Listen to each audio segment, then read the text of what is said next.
faut avoir le bagage émotionnel, spirituel pour peser et porter le pire. Moi, j'ai fait 9 ans sans enfant. Je n'ai pas calculé de faire 9 ans sans enfant. Ouais, c'est vrai. Tu me poserais cette question, si c'est à refaire, comment j'ai tenu? Mais j'ai l'impression qu'il y a la grâce de Dieu, il y a la maturité, il y a le conjoint aussi, l'apport du conjoint.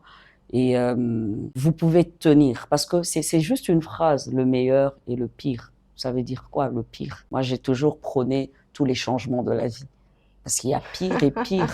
Et lorsque Oui. l'épreuve arrive, on a juste besoin de la grâce de Dieu. Ça peut être cette épreuve qui va te mettre à terre.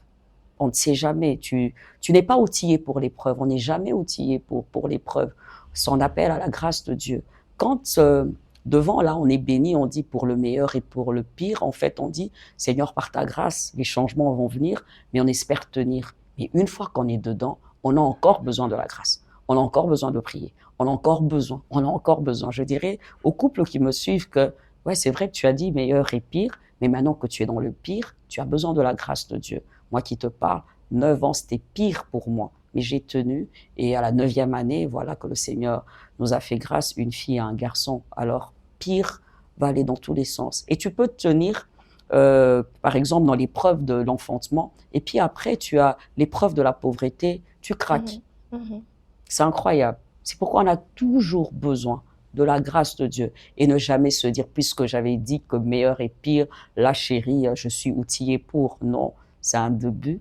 On ne maîtrise rien, on est jeune, on est béni là. Mais après, faisons voyage avec Dieu. Parce que dans cette alliance, Dieu est ce témoin et ce garant du mariage. On se marie à deux, mais au fond, pour la bénédiction, il y a le Seigneur. Et le Seigneur est là aussi lorsque la tempête sera à vos portes, lorsque le navire voudra faire naufrage. Le Seigneur nous rassure juste sa présence. Comment sa présence agit, ça je ne sais pas, mais je sais que tu passeras par le feu, il sera là, par l'eau, il sera là. Bref, c'est un peu ça. Le mariage, c'est aussi aventure de la foi.